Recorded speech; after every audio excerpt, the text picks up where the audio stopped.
I'm just trying to get our veterans flight sim night going. So yeah, I think it might be nice if you just introduce yourself and what you do. Okay, Mark White. I'm the head of aerospace at the University of Liverpool, and I'm the academic lead for flight simulation activities, both on research and teaching. So I have a main interest in flight simulation for research, but it's important that we also engage our students as part of the teaching activities, and they've been doing a whole host of outreach to support Help for Heroes and Northwest Air Ambulance and those kind of things. Brilliant. So yeah, what we've done up to now, obviously we've worked together and we've done flight simulator days, haven't we, for Help for Heroes, and that's where we get a group of veterans along for the day. And how many simulators have you got, Mark? I'd say 5.5. The sixth one is nearly online. Right. It would have been online if it hadn't been for COVID, but that's within the next couple of weeks that'll be online. Yeah.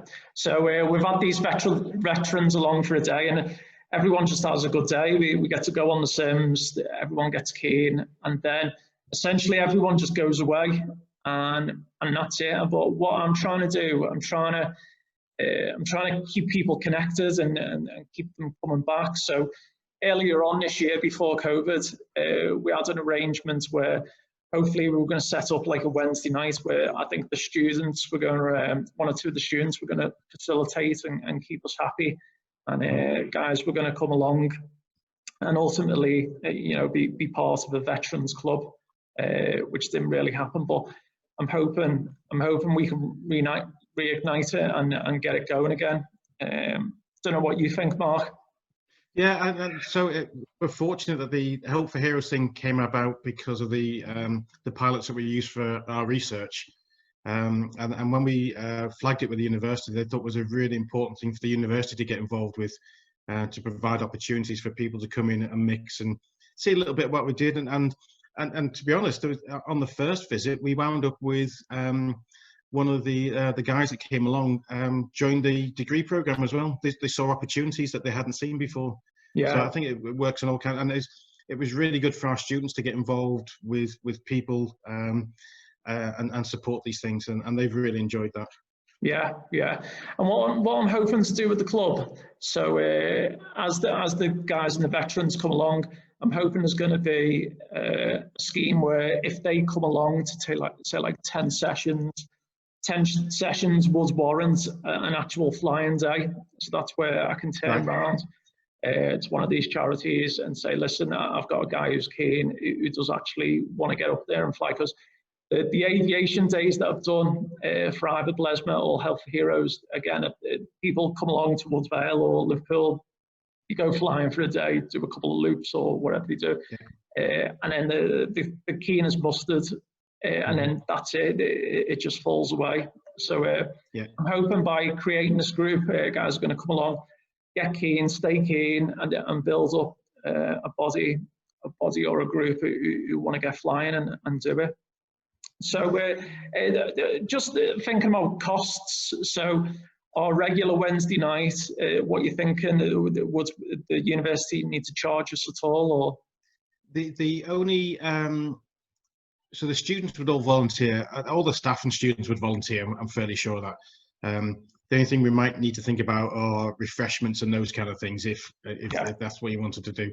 And it depends. Well, Wednesday night is used to be our Welsh choral night. Right. So we have a bunch of elderly ladies and gentlemen that come in and sing this Welsh choir, and they use one of our lecture theatres to do that. The reason I'm saying this is they have to put a building manager on. If it's outside certain hours, you have to have a building manager in. And if Wednesday night, with being Welsh choral, the building manager's already in, so we would need to charge for that.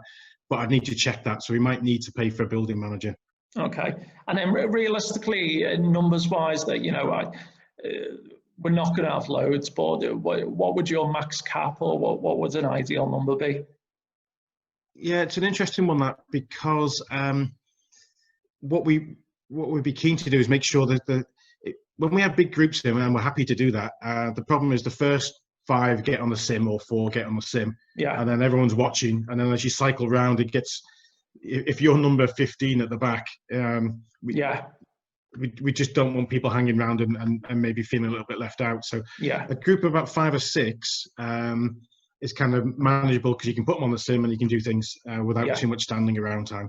We can do bigger, and maybe one thing to do might be having a bigger introductory night where you get a bunch of people in, and then have smaller club nights where you just make sure everyone gets a decent go of it. Or we timetable it differently, so over a period, an hour or two, some people could come in for the first part, maybe some the second. Yeah. So what I'm hoping to do as the guys come in, I'm hoping to maybe deliver a little bit of learning. So just 10, 20 minutes, bit of air-law, met, whatever, just so that it's not just turn up and then we'll just wait around and then we'll just go on the sim. Because I appreciate guys will be on and then others will be waiting around. So there will be, I'm hoping, like a little bit of learning to go on. And what I might also need to do with our veterans is try and establish if they've got any issues, say like PTSD or triggers, something like that, because I'll need to pass on to your students whether there's certain things that they can't really ask, or but I'll do that as like a duty of care type thing. Yeah, we had that through when we did the Help for Heroes. That was kind of done up front, and I think for us as a community thing as well, and an outreach thing, it's important that our students do interact with people with a range of different backgrounds and experiences. And maybe it's also something we do as part through our disabilities team, just to double check from the university they're happy. And make sure that the students feel comfortable. Because I remember the first time, it sounds terrible, but because you don't often meet a veteran who's, for example, lost a limb or so. It's a simple thing. About, I remember one of our students going to shake a hand, and the guy didn't have a hand to shake, and it was kind of, I don't know what to do. And then after that, the guy made a joke about it. So it's, I think it's, and the other thing I wondered, we have a military education committee. And the Air Squadron gets involved, so the Air Squadron, the OTC, and the Royal Naval Unit, whether or not any of the Air Squadron students would want to help support this as well. Yeah, that would be lovely. I think essentially it's just trying to make the students aware of not to come in and say, so what happened to you? No one likes that question. I think that obviously as the guys keep coming along, they will naturally digress. Well, what's gone on?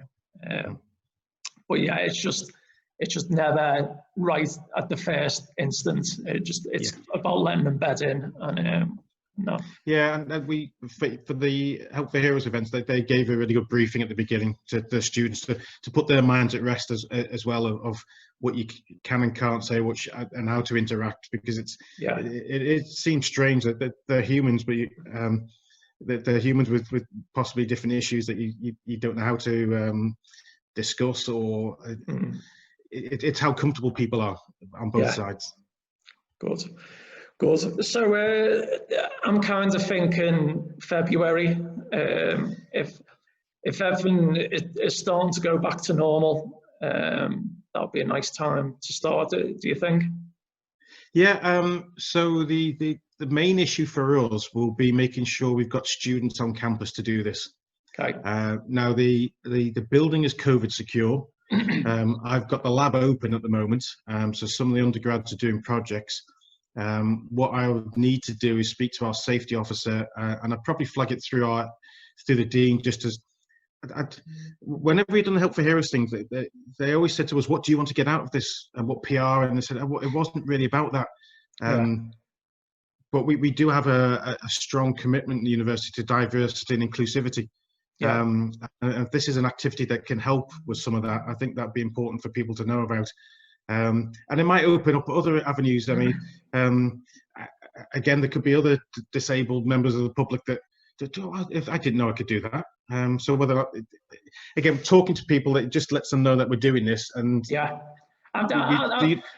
I'm planning to promote it in terms of a veteran sense, but in terms of a Liverpool sense as well. So once it gets going, I'd like, a little report off the Echo or you know, Granada tonight, because I'm trying to view this not as just a flying club. So we may have members turn up eventually who aren't really into flying, but are keen on Invictus, and I want to try and signpost them to, you know, right, you're keen on tennis, right? There's a tennis club, right? You want archery, so you may just turn up just to have a little chat to me or maybe one of the other guys. Have a little go of the flying, and then you may not see them again, but it'll be nice to pass them on somewhere else. So that's the way I'm kind of viewing it. But anything the university wants to take out of it or publicise, I'm sure that'll be a good thing. Yeah, I don't think it's a strange one. It's not a case of them saying, "Look, we've got to stand up and wave the flag and say how good we are."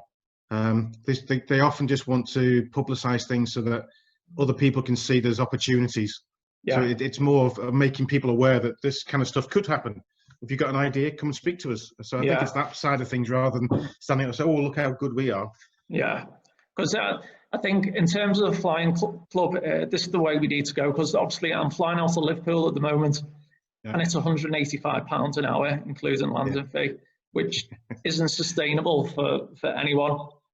So I'm trying to build a little group of people who are interested, and I think this is the cheapest and possibly best way to do it. If you jump on a simulator, it's 10 times what a flight is, learning wise. You can do so much more, I think, from a learning perspective, and demonstrate and just get them comfortable with ideas, and it's easier to get things wrong in a sim. You just press the pause button, reset, start again. But when was the last time you flew? So I'm doing all right at the moment. I travelled down to Derby, so we've got an air ability base there. So that's discounted at 110 an hour and free landing fees. So I've got my rudder hand control on the plane there. But when we do our flying days, I don't know whether you've seen air ability. We've taken over all the old grobs from the ATC. So we've got 63 of them. So we sent the first 10 off to a grob in Germany. So it was he got grounded years ago because they weren't sure whether the structures were all in good order or not. And I think they're fine. It was just the paperwork. So we've got all of them, but we're putting a big engine in them, the 915 Rotex, and it's all going to be glass cockpit. So when we do our flying days, we're hoping to bring one of them up to Woodvale. It'll have the rudder hand control in. It'll just be awesome, and it'll be great for your students to see. So when we do set one of these days up, obviously the guys that have been helping us now can come along, and I'd like to think they would get some ideas, spending time with us. They can go, right, that guy's missing an arm. What can we make for him? I think. Well, funny you should say. Well, that's not funny. I just flagged up when we had this conversation ages ago that there was a guy in our design. He was our leading design lecturer, and I asked him about doing this. I said, wouldn't it be a great opportunity for our students to get involved and look at flexible devices for a range of different disabilities? And when he found out it was kind of for ex-forces, he got all twitchy about it. He was anti anyway. But he's gone. But we do have other people in we have now a proper industrial design department, and there's a lady there that does work on essentially a wheelchair for life for kids. The wheelchair grows with you and develops, and so that I think there might well be more interest from our industrial design team now to do these kind of things, and certainly more capability. No, that'll be great. I think if anyone spends a bit of time with us, they'll think of the new best thing, and a 3D printer will ram it off straight away. Or that's great. I think I've got enough to go on. I think the idea is still good, and I think if we can get it in place, I'll get the guys there, because in terms of veterans opportunities, the past year, there's been nothing. So I think as soon as soon as we're all set up, ready to go, and then I'll post it out there. I think I'll get a couple of guys who will be quite keen to come and join us. No, it'd be good. I think also from a selfish point of view, for the students, that they've been lacking doing something. Yeah. And because they're not in the lab and they're not doing it, to give them a kind of endpoint and say, look, we're going to do this. They were supposed to do the charity events last March, April time, and of course that got cancelled. So to have something new. So the Flight Sim Society, because the lab's been shut, has gone really quiet. It's hard to have a society when you can't get on the sims. Yeah. And for them to say, right, okay, we're going to pick this up again now, and we're going to do something as an aero or flight sim group. Yeah, I think that'd be really good for the students. Brilliant. That's great. Well, I'll let you get on. Yeah, I've got a class in half, and I'm teaching navigation. Oh yeah. Well, you just follow the magenta line these days, doesn't it? Sky Demon. They're not allowed that. They've got the trauma of being able to unfold a chart and get the flight computers out. And when we told them they were buying flight computers and they wound up with this piece of plastic, the look of disappointment on their faces. I know, it's scary, isn't it? Obviously, I've been trained in that way, and then you dig out your chart now, and you got your pen, you put your pen, you put your marker, and you're just like, I'm not going to use this. That's all. But yeah. Well, it's simple thing. Each year they found a different way of stuffing it up. So the flight computers one year that we were doing the wind calculations, and it just wasn't working for them. And then I realised they'd actually drawn on the circle. They'd actually drawn on the insert, and so this point's not moving when I turn my wheel around. Well, it wouldn't do because you've ballpoint pen on that. Yeah. Anyhow, it's all about the learning. Good. Well, good luck to you, and good luck to the students. Well, good catching up. I say keep in touch, and I'll start to publicise this with the Students' Society as a potential thing anyway, because I say it'll just give them a bit of impetus, something to aim for. Yeah. I'll have to have a word with the safety officer just to. We are allowed to do labs, and we have people in. I had a test pilot in yesterday, so that was okay.